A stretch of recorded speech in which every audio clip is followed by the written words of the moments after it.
Hello students, मैं महेंद्र कुमार स्वागत करता हूं आपके यूट्यूब चैनल एक्वा क्लासेज पर। देखिए, हम बात कर रहे थे नए चैप्टर की सॉल्यूशन की। पिछली क्लास में हमने पढ़ा विलयन की सांद्रता जो होती है, उस विलयन की सांद्रता को मापने की कुछ इकाइयां हैं। उसमें से हमने 3 इकाइयां पढ़ ली। कौन कौन सी? पहली पढ़ी आयतन प्रतिशत, दूसरी पढ़ी द्रव्यमान आयतन प्रतिशत, तीसरी पढ़ी द्रव्यमान प्रतिशत। प्रतिशत निकाला भी और एक क्वेश्चन भी उसके सोल्व किए। इसी सीरीज में आगे हम बढ़ते हैं। सांद्रता को ज्ञात करने की जो तीसरी इकाई है वो है चौथी इकाई। 4 नंबर है मोलरता। क्या है? मोलरता। सिंबल है इसका कैपिटल है। इसका मतलब क्या है? इसका मतलब है 1 लीटर विलियन में, कितने लीटर विलियन में? 1 लीटर विलियन में, 1 लीटर विलियन में, किसमें? विलियन में। 1 लीटर विलियन में उपस्थित विलेय पदार्थ के मोल, विलेय के मोल ही क्या कहलाते हैं? मोलरता कहलाते हैं। समझना, 1 लीटर विलियन के अंदर मतलब उसके अंदर विलेय के मोल। तो सीधी सी बात है, मोलरता का फॉर्मूला होगा ऊपर तो विलेय के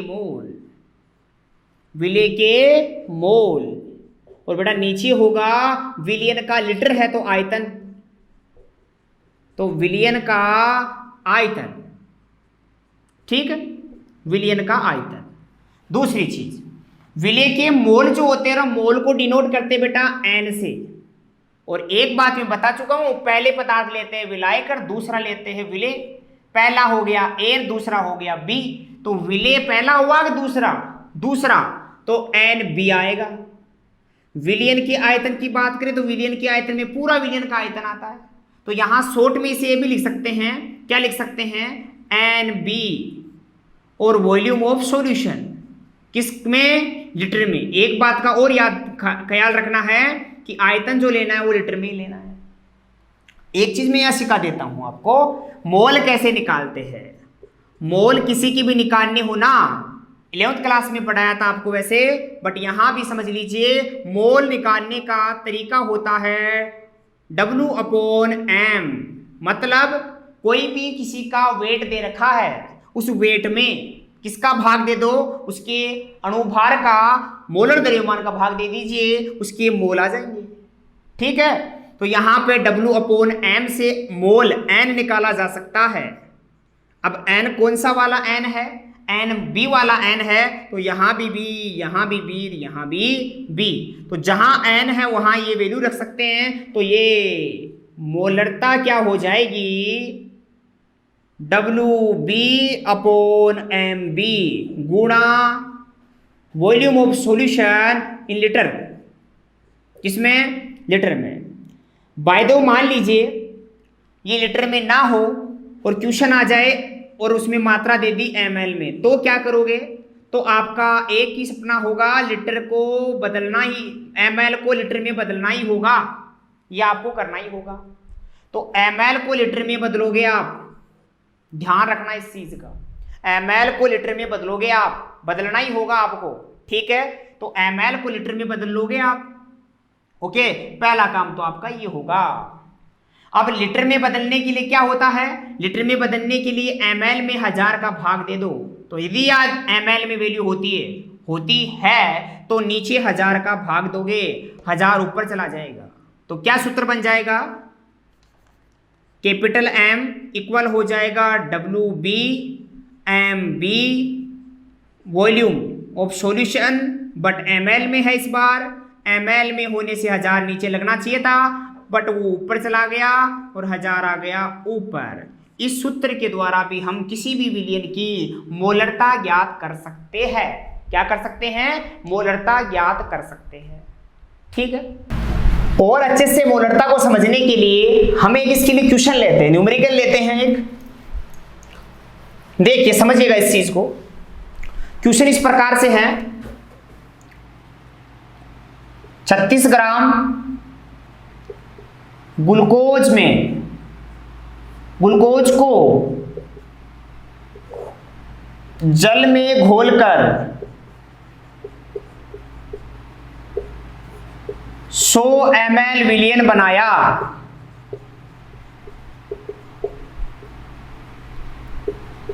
तो विलयन का की मोलरता होगी, कितनी मोलरता होगी या क्या सांद्रता होगी? सांद्रता को मोलता से हम डिनोट कर सकते हैं। और अगर आपको पूछे मोलरता की इकाई क्या होगी तो आपको साफ साफ नजर आ रहा है, विलियन के तो मोल है, नीचे है लीटर, तो इकाई हो गई मोलरता की मोल पर लीटर। याद ये भी रखना है, ठीक। या ये नहीं लगाओ तो आप कैपिटल एम भी लगा सकते हो लास्ट में। यह शब्द ही डिनोट करता है कि मोल पर लीटर अपने आप में इसकी इकाई होगी। इसका मतलब ही मोल पर लीटर ही है, जब भी आएगा मोल पर लीटर ही आएगा, कैपिटल वाला है। सोल्व करते हैं इस क्वेश्चन को तो यहां पे हमारा सूत्र तो ये लगेगा, बट क्या क्या चाहिए देखो, यहां WB चाहिए। क्या चाहिए इस सॉल्यूशन में? WB चाहिए। दूसरी चीज WB आ जाएगा, MB भी चाहिए, ठीक है। तीसरी वॉल्यूम भी चाहिए, सॉल्यूशन भी चाहिए। और कितना वॉल्यूम है सॉल्यूशन का? 100 ml विलियन बन गया, ठीक। विले का भार 36 ग्राम। 36 ग्राम ग्लूकोज घुला है तो ग्लूकोज का बेटा अणुभार निकालना पड़ेगा। और ग्लूकोज का अणुभार 11th क्लास में बताया था मैंने, 180 ग्राम पर मोल। तो यहां MB का मतलब है उसका अणुभार, याद रखना। और ऊपर होता है उसका भार दे रखा हो, मात्रा दे रखी हो, मात्रा। तो अणुभार हो गया इसका 180 ग्राम, ठीक। सूत्र में रख दो, M इक्वल टू हो गया, कैपिटल M इक्वल टू हो गया WB की वैल्यू देख के लिखो यहां से, WB एरा 36, नीचे MB 180, सॉल्यूशन ऑफ वॉल्यूम कितना है? सॉल्यूशन इसका कितना है? 100, और ml में है तो 1000 का भाग लगेगा। 2 0 से 2 0 कैंसिल, ठीक है। 1 0 से 1 0 कैंसिल, 18 दूना 36, m की वैल्यू हो गई 2 मोल बेटा पर लीटर। 2 मोल पर लीटर दिए गए क्वेश्चन की या विलियन की सांद्रता आती है, मोलरता आती है 2 मोल पर लीटर में प्रेजेंट है ग्लूकोज के। ये इसकी क्या हो गई? सांद्रता हो गई, ठीक है। तो ये तो थी मोलरता के साथ में इसी के साथ दूसरी एक और इकाई है, वो है मोललता। देखिए आगे हम बात करते हैं 5वीं इकाई मोललता की। मोललता को प्रदर्शित करते हैं स्मॉल m से। कैसे प्रदर्शित करते हैं? स्मॉल m से प्रदर्शित किया जाता है। मोललता की मैं बात करूं तो आगे बढ़ते हैं मोललता में। तो देखिए ये होता है 1 kg विलायक में किसके मोल? वही विलेय के मोल। 1 kg विलायक में उपस्थित विलेय के मोल ही क्या कहलाते हैं? मोललता। सूत्र क्या हो जाएगा? अरे मोललता इक्वल हो जाएगा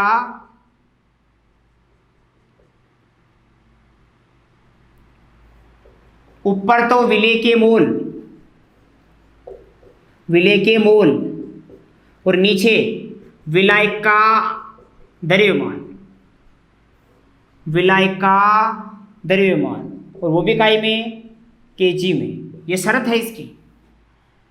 अगर इसको सिंबल में लिखूं तो m इक्वल टू हो जाएगा, विलेय के मोल किसमें होंगे? विलेय के मोल होंगे बेटा NB, और विलायक का द्रव्यमान तो वेट ऑफ विलायक होता है। देखिए विलायक को हम लिखते हैं A से, तो A का मतलब हो गया वेट ऑफ A, और इकाई में केजी में। मोल की डेफिनेशन मैंने बताई थी कि NB इक्वल टू हो सकता है WB अपॉन MB, ये भी मैंने बताया तुम्हारे को। तो ये लिखेंगे तो M इक्वल टू यहां हो जाएगा WB MB WA, और इकाई में केजी में। बाय द वे केजी में नहीं है तो ग्राम में हुआ तो वही 1000 का भाग 1000 ऊपर, तो बेटा WB अपॉन MB गुणा WA, और ऊपर कितना? 1000। बेटा ए लगा है तो विलायक का भार है, विलायक का भार है। ए मतलब विलायक का भार, बी मतलब विलेय का भार। बी मतलब विलेय है पर उसका अणुभार। समझना इन चीजों का मतलब। अरे डब्ल्यू ए का मतलब तो है, ए मतलब विलायक और विलायक का भार दे रखा होगा या उसका द्रव्यमान दे रखा होगा हमें। दूसरा बी विलेय का, बस इतना सा फर्क है, एम बी विलेय का, ये हमें ज्ञात रहना चाहिए अणुभार, विलेय का अणुभार हमें ज्ञात रहना चाहिए, ठीक है ना। ये चीज आपको पता होनी चाहिए। आगे मैं बात करूं तो देखिए इस चीज को समझने के लिए हम एक क्वेश्चन लेते हैं। क्वेश्चन है इस प्रकार का, देखिए क्या क्वेश्चन है। 100 ग्राम विलायक में 100 ग्राम विलायक में 12 ग्राम एसिटिक अम्ल घोलकर विलयन बनाया तो विलयन की मोललता होगी, विलयन की मोललता होगी कितनी। क्या क्या चीज चाहिए, डब्ल्यू ए चाहिए, डब्ल्यू बी चाहिए और एम बी चाहिए, ये सारी चीज चाहिए। डब्ल्यू ए कितना है, डब्ल्यू ए का मतलब विलायक का भार, विलायक का भार 100 ग्राम, विलेय का कितना 12 ग्राम। एम बी मतलब विलेय का अणुभार, कौन है एसिटिक अम्ल, और एसिटिक अम्ल का अणुभार मैंने बता रखा है आपको कितना होता है 60 ग्राम पर मोल। सूत्र में मान रखेंगे तो एम इक्वल टू हो जाएगा डब्ल्यू बी 12, एम बी 60, नीचे 100 और ऊपर 1000। 2 0 से 2 0 कैंसिल, 1 से 1 कैंसिल, 6 दूनी 12, वही। अब क्या इकाई आएगी, तो इकाई यही पता चलती है, ऊपर मोल केजी, मोल पर केजी, पहले था मोललता की इकाई मोल पर लीटर, अब है मोल पर केजी। क्या है, मोल पर केजी। तो ये आ जाएगा 2 मोल पर केजी, 2 मोल पर केजी, 2 मोल पर केजी। इस क्वेश्चन का आंसर आएगा, बोले तो मोललता इस प्रकार ज्ञात की जा सकती है। ठीक है, कितनी साधकता इकाइयां हो गई 5। इसके बाद में एक और आगे हमारे काम आएगा, वो भी इकाई है अपने आप में, इकाई डिनोट करती है मोल अंश। क्या पढ़ रहे थे आगे 6 नंबर, मोल अंश। मोल अंश क्या है, देखिए आपको पता चल रहा होगा, मोल का मतलब पता ही है, उसका अंश निकालना होगा। मोल अंश किसका निकाला जाता है बेटा, मोल अंश का सिंबल होता है पहली चीज तो एक्स। क्या सिंबल होता है, एक्स। अब मोल तो बेटा विलेय के भी होते हैं और विलायक के भी होते हैं। मोल निकालने हो तो मोल दोनों के होते हैं। जब मोल की बात करूंगा तो बेटा इसका तो होगा मोल एन ए, सॉरी हम पहले विलायक ले लेते हैं बाद में विलेय ले लेते हैं, तो इसका तो हो गए मोल एन ए, इसके मोल हो गए एन बी। ये तो हो गए दोनों के मोल। क्या हो गए, दोनों के मोल। और आपको निकालना है मोल अंश, तो ये मोल अंश निकालना थोड़ा सा अलग है। मोल अंश के लिए प्रतीक होता है एक्स, ये एक्स ए आएगा, ये एक्स बी आएगा। दूसरी चीज, दोनों के मोल अंश का योग 1 आता है, ये भी आपको ध्यान रखना पड़ेगा। मोल अंश विलेय विलायक के मोल अंशों का योग या पूरे विलयन का मोल अंश 1 आता है। ठीक, निकाला कैसे जाएगा मोल अंश, तो यहां पर मोल अंश निकालने का तरीका होगा कि आपको ये निकालना है, जैसे कि मोल अंश का मतलब है कि मोल अंश विलायक के भी हो सकते हैं और विलेय के भी हो सकते हैं। तो एक पैटर्न तो ये हो सकता है कि आपने विलायक का मोल अंश निकाला, विलायक का मोल अंश, विलायक का मोल अंश निकालोगे तो अंश निकालने का कारण तरीका है कि ऊपर विलेय के मोल, विलायक है तो विलायक के मोल, विलायक है तो विलायक के मोल, विलायक के मोल, और नीचे कुल मोल, कुल मोल, कुल मोल में पूरे विलयन के मोल, ये अनुपात ही उसके मोल अंश कहलाता है।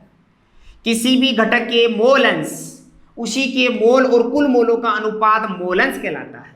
अरे सिंपल सी बात है, विलायक मतलब पहले आए XA, विलायक के मोल यानी मोल ऑफ A और नीचे कुल मोल बोले तो Na प्लस Nb, ये सूत्र हो गया किसके मोल, विलायक के। इसी प्रकार आपको पूछे विलेय के मोल कैसे आएंगे, तो विलेय के मोल के लिए वही बेटा ऊपर अंश मोल अंश कैसे आएंगे, तो मोल अंश निकालने का वही तरीका कि ऊपर तो विलेय के मोल, विलेय के मोल और नीचे कुल मोल, ये हुआ। अब ऊपर तो आएगा Nb, नीचे आएगा Na प्लस Nb, दोनों हो गया, ये आ गया XB, XB भी निकाल लिया, XA भी निकाल लिया, दोनों निकाल लोगे, दोनों को जोड़ोगे तो आएगा कितना योग, 1। ये चीज आपको ध्यान रखनी है। मोल तो निकालना सिखा दिया आपको मैंने, W/M से निकालते हैं। मोल आप विलायक के भी निकाल सकते हो, मोल आप विलेय के भी निकाल सकते हो। दूसरी चीज, मोलों के अनुपात कोई, उसका हिस्सा ऊपर, ठीक है, कुल मोल नीचे, तो विलायक के मोल और कुल विलयन के मोल ऊपर, विलेय के मोल और कुल विलयन के मोल, तो Na Nb आएगा नीचे, तो ऊपर Na भी आ सकता है, Nb भी आ सकता है। अगर ऊपर Na आता है तो XA आएगा, Nb आता है तो XB आएगा, मोल उसी के निकलेंगे, ठीक है, और मोलंश उसी का आएगा। इस प्रकार हम मोलंश याद कर सकते हैं। तो यहां आ रहा है मोल, क्या आ रहा है, मोल। इन सभी 6 इकाइयों में से आपको एक चीज, बहुत ही महत्वपूर्ण चीज जानकारी याद रखनी है, वो क्या है, इन 6 इकाइयों में से प्रश्न यह आता है कि किस इकाई पर ताप का प्रभाव पड़ता है, किस इकाई पर ताप का प्रभाव पड़ता है, ये आपको ध्यान रखना है। देखिए मैं बता रहा हूं आगे, देखिए कौन कौन सी सांद्रताएं पढ़ी हमने, पढ़ी आयतन प्रतिशत V/V परसेंटेज, पढ़ा ना। दूसरा पढ़ा है द्रव्यमान आयतन प्रतिशत W/V परसेंटेज, ठीक। तीसरा पढ़ा हमने मोलरता, आप सोच रहे हो बीच में रह गया है, मैंने छोड़ दिया है उन्हें। मोलरता मतलब M, और M का मतलब पढ़ा है मोल ऊपर और नीचे आयतन, ठीक है ना। और हमने इसके अलावा पढ़े हैं द्रव्यमान प्रतिशत, प्रतिशत बोले तो W/W परसेंटेज। एक और पढ़ा है मोललता, मोल Nb के नीचे WA, ये पढ़ा है। और अभी पढ़ लिया मोलंश। मोलंश जो होता है ये XA भी हो सकता है, XB भी हो सकता है, ये होता है ऊपर मोल किसी भी घटक के नीचे कुल मोल, ये अनुपात है इनका। ये तो तरीके थे इनके निकालने के लिए, सूत्र वगैरह। बट यहां पे प्रश्न जो आता है वो आता है बेटा ताप का प्रभाव, ताप का प्रभाव, टेम्परेचर का इफेक्ट किस पे पड़ता है। देखिए कोई विलयन हमने बना लिया, और विलयन बनाने के बाद उस विलयन को आप ताप दे रहे हो, गर्म कर रहे हो, तो बताओ गर्म करने से इस विलयन में क्या परिवर्तन आएगा। विलयन गर्म तो होगा, ये तो सबको पता है कि गर्म करेंगे तो गर्म होगा, सीधी सी बात है। उसमें चेंज क्या आएगा, क्या घटेगा, क्या बढ़ेगा, क्या चीज में अंतर आएगा, रंग में अंतर आएगा, स्वाद में अंतर आएगा, या फिर उसकी आयतन में अंतर आएगा। तो बेटे उत्तर होगा आयतन में अंतर आएगा। जब भी किसी चीज को गर्म करोगे उसका वाष्प बनने से आयतन घट सकता है, या फिर गर्म करने से कुछ चीजें ऐसे फूल जाए तो बढ़ भी सकता है। बोले तो आयतन बढ़ या घट सकता है ताप देने से, इसके अलावा ऐसी कोई चीज नहीं है जो विलयन में बढ़ या घट सके। बोले तो आयतनी, ताप से केवल आयतन ही है जो परिवर्तित होता है, आयतन परिवर्तित होता है। आयतन परिवर्तन होने का मतलब है कि ताप का प्रभाव, ताप बढ़ेगा तो आयतन जरूर बदलेगा।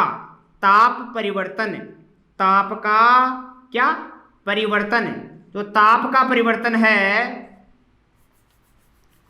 ताप में परिवर्तन जो है, ये परिवर्तन ही किसको परिवर्तित करता है, उसके आयतन को।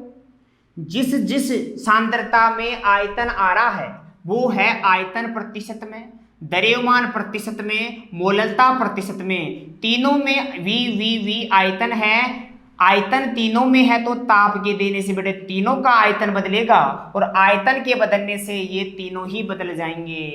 बोले तो हमें समझ में रिजल्ट ये निकल के आया कि आयतन प्रतिशत, द्रव्यमान आयतन प्रतिशत और मोललता, इन तीनों में आयतन है और आयतन ताप से परिवर्तित होता है। ताप से परिवर्तित होता है मतलब ये तीनों इकाइयां ताप से प्रभावित होती है। क्यों होती है प्रश्न क्या आता है बता दोगे? क्योंकि इसमें आयतन है, जबकि इनमें किसी में आपको आयतन नजर आ रहा है? आ रहा है? अरे आ रहा है कहीं?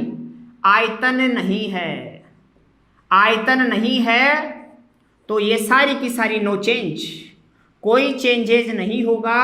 बोले तो आयतन नहीं होने से इन तीनों में कोई परिवर्तन नहीं आएगा, इसलिए ये ताप से अप्रभावित इकाइयां है, ये ताप से प्रभावित इकाइयां है। ये भी आपको ध्यान रखना है, ठीक है। आगे आपको बहुत ही महत्वपूर्ण जो टॉपिक है उसके बारे में बात करते हैं, वो है विलेयता, सोल्युबिलिटी। विलेयता चीनी पानी में कितनी घुल पाती है, उस चीनी की उस जल में विलेयता कितनी है, वो विलेयता होती क्या है पहली चीज तो हमें पता होना चाहिए। विलेयता का निर्धारण पहली चीज तो एक निश्चित ताप पर करते हैं।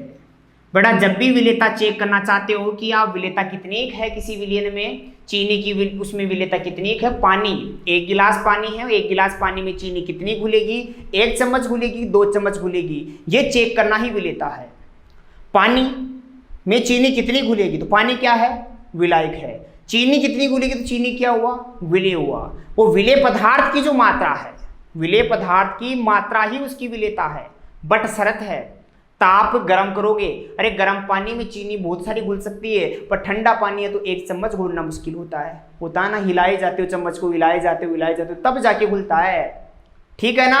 तो यानी विलेयता को डिफाइन कैसे करेंगे, तो विलेयता को डिफाइन करने के लिए निश्चित ताप लेना पड़ेगा। तो निश्चित ताप पर किसी भी विलायक की बात कर सकता हूं, वो विलायक है 100 ग्राम द्रव विलायक, 100 ग्राम द्रव विलायक। पानी को तोल लेंगे 100 ग्राम ले लेंगे जैसे मान लो, है ना। 100 ग्राम द्रव विलायक में घुली क्या, घुली विलेय पदार्थ की मात्रा, घुली किसकी मात्रा, विलेय पदार्थ की मात्रा। विलेय पदार्थ की मात्रा रोबी इकाई में बेटा ग्राम में। विलेय पदार्थ कितना घुला है ग्राम में चेक कर लो, किसमें 100 ग्राम द्रव विलायक में कितना विलेय घुला है। मैंने ये कहा था पानी में चीनी कितनी घोली है, पानी 100 ml ले लो, 100 ग्राम ले लो, उस 100 ग्राम जल में कितनी चीनी घुली है, उस चीनी की मात्रा ग्राम में लेना, 5 ग्राम घुली है, 10 ग्राम घुली है, 50 ग्राम घुली है, निश्चित ताप पर वो उसकी विलेयता कहलाती है। यानी प्रत्येक 1 गिलास में चम्मच चीनी घोले तो 1 चम्मच सफिशिएंट होती है उसे मीठा करने के लिए या उसे घुलने के लिए। मीठा की बात छोड़िए, नमक हम डालते हो तो नमक 1 चम्मच चीनी की या नमक की काफ़ी है, उसमें घुल जाएगी वो पूरी। उसे ज़्यादा आप मिलाओगे तो नहीं घुल पाएगी। यानी उस गिलास की विलेयता है इतनी, उस पानी की विलेयता है इतनी, गिलास की नहीं, उसमें जो पानी है उसकी विलेयता है इतनी। तो उस विलेयता की यदि बात करें तो विलेयता प्रत्येक की निश्चित होती है। विलेयता प्रत्येक विलायक की निश्चित हो गई। हाँ, ताप बढ़ाओगे घटाओगे तो बढ़ती घटती जाती है। विलेयता पर प्रभाव क्या पड़ता है ये तो हम नेक्स्ट क्लास में पढ़ेंगे, बट यहाँ विलेयता का अगर अर्थ समझे तो बेटा विलेयता को अगर समझे तो विलेयता एक निश्चित मात्रा हो गई कि नहीं हो गई। विलेयता अपने आप में एक निश्चित मात्रा हो गई। निश्चित मात्रा मतलब 1 गिलास पानी में 1 चम्मच, कितनी चम्मच, 1 चम्मच बोले तो 10 ग्राम, कितना ग्राम, 10 ग्राम फिक्स हो गया। बट बाय द वे किसी कारण से 10 ग्राम नहीं घुल पाई, संभावना हो सकती है। हाँ घुल गई, ये मैं कहूँ कि विलेय की मात्रा चेक करी मैंने जब, तो विलेय की मात्रा ग्राम में वही 10 ग्राम आई, मतलब बराबर है ऐसा विलयन जो होता है संभावना है उसकी संतृप्त होने की पूरी, वो विलयन होगा संतृप्त विलयन। कैसा विलयन होगा वो? संतृप्त विलयन। संभावना दूसरी और हो सकती है कि आपने जो निश्चित मात्रा कर दी 10 ग्राम, उससे कम मात्रा है हमारे, जब हमने चेक करा ना चीनी की, हम मानते तो थे कि एक गिलास में 10 ग्राम चीनी घुलेगी, पर मानने से कुछ नहीं हुआ। उसकी जब मात्रा आई ना तब 8 ग्राम ही आई। बटे 8 ग्राम का मतलब विलायक से तो कमी हो, विलेयता से तो कमी हो गई ना मात्रा, जो विलेयता डिसाइड की थी उससे तो कमी आया ना। कम आया मतलब अल्प संतृप्त, अल्प संतृप्त बोल सकते हैं, असंतृप्त कह सकते हैं, असंतृप्त, असंतृप्त विलयन। ठीक। तीसरी संभावना ये हो सकती है बेटा कि विलेयता तो 10 ग्राम की थी, पर आपने एन के एन प्रकारेण आपने क्या कर लिया, उसमें 10 ग्राम की जगह 15 ग्राम घोल दिया, तो आपने ज्यादा घोल दिया ना। विलेयता से ज्यादा है ये विलेय की मात्रा, ज्यादा होने का मतलब अब विलयन बन गया अति संतृप्त विलयन बन गया। ये तीनों चीज समझ में आनी चाहिए। पहली चीज तो संतृप्त विलयन क्या होता है, नंबर 1 असंतृप्त मतलब, और अति संतृप्त का मतलब क्या है। सिंपल सा फंडा है रे, किसी प्रत्येक विलायक की विलेयता निश्चित है। जैसे कि हमें पता है हर बार 1 गिलास दूध में 1 चम्मच चीनी घुलेगी, उतनी घोली है तो संतृप्त विलयन है, और उससे कम घोली तो असंतृप्त है, और उसे ज्यादा घोल दी तो क्या है, अति संतृप्त है। हाँ, असंतृप्त और संतृप्त से तो जो विलयन बनता है ना बेटा, वो तो बनता है तनु विलयन। तनु बोलते हैं जिसमें विलेय पदार्थ की मात्रा कम हो, तनु विलयन। और जहां बात करते हैं जहां सांद्रता ज्यादा है, अति संतृप्त की बात करें, विलेय पदार्थ 15 ग्राम हो गया तो अपने आप में ये अपने आप वैसे ही सांद्र हो जाएगा। तो ये सांद्र विलयन के उदाहरण है, अति संतृप्त वाला, ये दोनों उदाहरण है तनु विलयन के उदाहरण है।